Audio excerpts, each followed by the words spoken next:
Está con nosotros Marcia Marianetti. Marcia, si usted fuese gobernadora, ¿cuál es la primera medida que adoptaría? Mire, la primera medida que tomaríamos nosotros sería acabar con los privilegios de los políticos y de los funcionarios, que hoy nosotros consideramos que entran pobres a la función pública y salen ricos. Entonces proponemos democratizar ese tema, que el funcionario público gane lo que gana un trabajador calificado, con 10 años de antigüedad, que sus cargos sean revocables, es decir, para que puedan sufrir o vivir lo que vive la gente común. Hoy no se está dando esa situación, un funcionario se atiende en un hospital privado, sus hijos van a escuelas privadas, tienen sueldos mucho más, no usan el transporte público, y son ellos justamente los que decretan los aumentos en el transporte, los que deciden sobre el presupuesto para salud y educación. Entonces vemos que al estar tan desligados de la gente, no saben, no viven la misma situación que está viviendo la gente. Entonces, ¿se va a enfrentar por con ley, la corporación? Por supuesto. ¿Está dispuesta a esa pelea tan fuerte? Por supuesto. Nosotros creemos que por ley debe ser así, porque el funcionario cuando asume una función pública es en beneficio de la población. Claro. Entonces, hoy lo que estamos viendo es eso, ese problema grave, que hoy los funcionarios se eternizan, vuelvo a decir, entran como cualquiera y salen muy ricos. No hay declaración de bienes cuando asumen y una declaración de bienes cuando se van de la función pública. Bueno, eso es lo que tiene que cambiar, es una de las cosas que tiene que cambiar. ¿Para qué? Primero para que se acerquen y vivan lo que vive la gente, para que realmente peleen por lo que la gente está por la salud pública, por la educación, por el transporte, porque ellos mismos lo están viviendo. Hoy nos dicen, bueno, pero nos quieren castigar ustedes a nosotros. Al decir eso, ellos están reconociendo que la salud pública, que la educación, que el transporte están en malas condiciones. Marcia, se propone el cambio o el perfeccionamiento de la matriz productiva de la provincia de Mendoza y de la mano viene la minería. Sí. ¿Está preparada para esto? Mire, nosotros estamos en contra de la megaminería. Me refiero a la megaminería, no de la minería, porque es necesario, por supuesto. Pero cuando se está planteando este cambio de matriz, lo que se está planteando es la extracción de las riquezas, dejarnos la contaminación y el desastre, estas grandes empresas que se llevan todo afuera del país. Cuando dicen vamos a extraer oro, no es oro para la provincia o para la Argentina, es oro que se va fuera del país, se llevan, además del oro, otras minerales que no los declaran, dejan unas mínimas regalías, prácticamente no generan fuentes de trabajo, porque esa es una gran mentira de las megamineras, y lo han demostrado provincias como San Juan, Catamarca, que cuando no pueden más se van y dejan el desastre. Y lo fundamental es que Mendoza es una provincia que vive de los oasis, o sea, es un desierto, con 4 oasis fundamentales, que dependen del agua y de los glaciares. ¿Cómo hace para cuidar el agua? ¿Tiene pensada alguna obra pública importante para esto? Ese es uno de los temas fundamentales que hay que tratar para defender el agua. Primero, no a la megaminería, porque ellos utilizan 1 millón de litros de agua por día y ponen en riesgo las cuencas, como por ejemplo la cuenca del Atuel, que está en riesgo por la minería en Malargüe. Esa es una. Y la otra cuestión, por supuesto que hay que hacer obras públicas. Hace muchos años que en Mendoza no hay una obra relevante, salvo alguna ampliación de una calle, no hay obras que tienen que ser de camino, no solo por el tema que me decía usted de defensa del agua, sino también para generar energía hidroeléctrica, etc. ¿Y qué obra tiene pensado hacer si llegara a ser gobernadora? En primer lugar, las obras públicas fundamentales son las viviendas. Mendoza tiene un déficit de más de 100.000 viviendas, a los cuales no se les da solución, y nosotros creemos que generando un plan de viviendas populares, es como una fuente de generación de empleo y de multiplicación del trabajo en la provincia y generación de riqueza. Esa es una. Primero, solucionar el problema habitacional que hay en Mendoza. En segundo lugar, los caminos. Los caminos están abandonados en Mendoza. Es decir, tenemos que llegar, hay una ruta internacional que viaja a Chile, que es la ruta 7, y bueno, es una ruta que no está en condiciones en las que debe estar. Es decir, generar obras de ese tipo. Caminos, viviendas, creación de fuentes de trabajo. Ya se asentó aquí en Mendoza hace mucho tiempo la inseguridad que nos aprieta del cuello. También llegó el narcotráfico. Sí. ¿Cómo piensa combatir este flagelo social? Mire, el problema del narcotráfico es nuevo en la Argentina y ya entró también en Mendoza.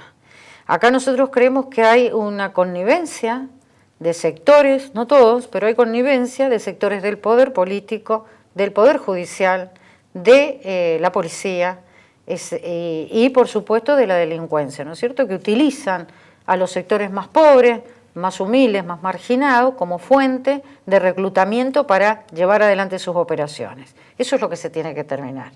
En primer lugar, hay que democratizar la justicia. Los jueces no pueden ser eternos ni estar puestos por el dedo del gobierno de turno, tienen que ser elegidos por la gente. Y sus cargos tienen que ser revocables cuando no cumplan con lo que tienen que cumplir, empezando por ahí. Esto que estoy planteando, democratizar la justicia, lo planteo también para la policía.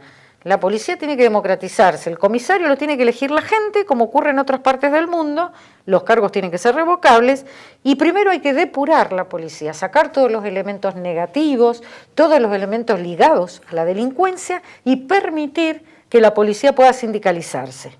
Eso es uno de los ataques fundamentales contra estos problemas que son muy graves en este momento. Usted alude a cambios importantes, por ejemplo, en la lucha contra la inseguridad. Sí. ¿Está de acuerdo con la reforma de la Constitución, incluida la reelección del gobernador?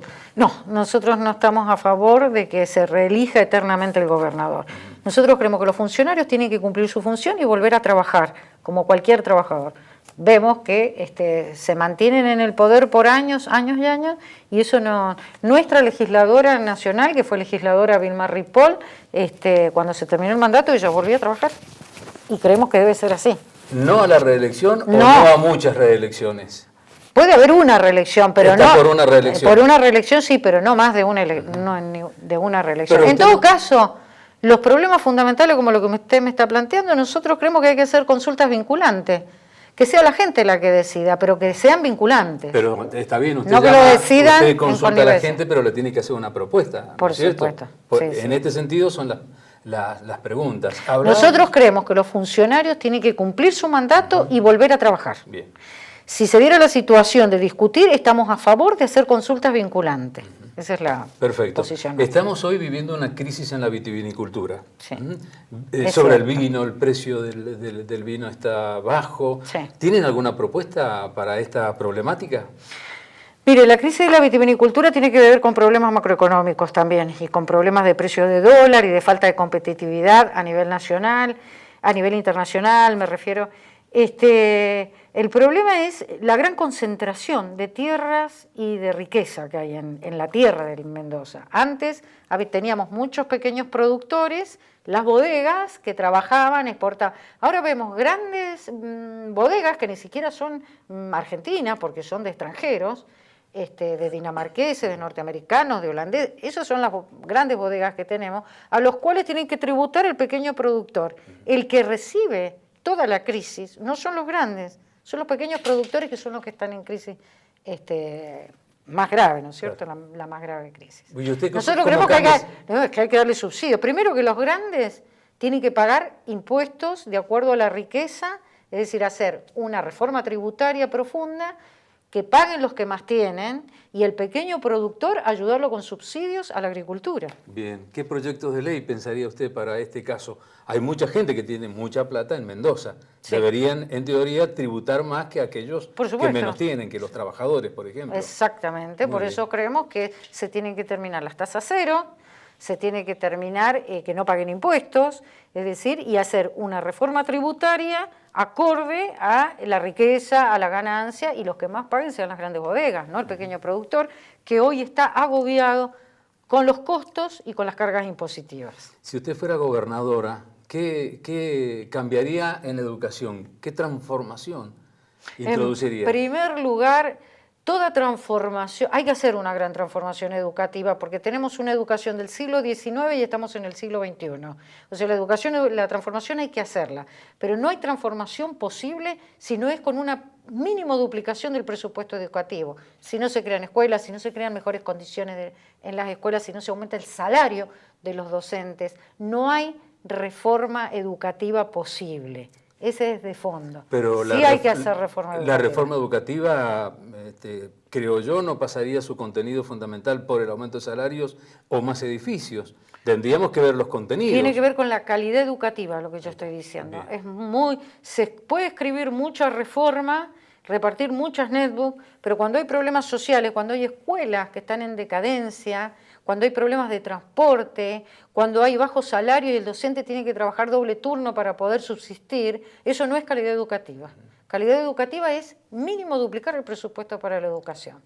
Marcia, en los hospitales públicos de Mendoza, en muchos de ellos hay que esperar bastante para las operaciones. E incluso uno ve en muchos centros de salud grandes colas a la madrugada para poder tener un turno. ¿Se necesitan cambios también en la salud? Bueno, mire, el modelo que nosotros planteamos es justamente destinar la mayor parte del presupuesto a lo público, porque lo que decía con respecto a educación es lo mismo en salud.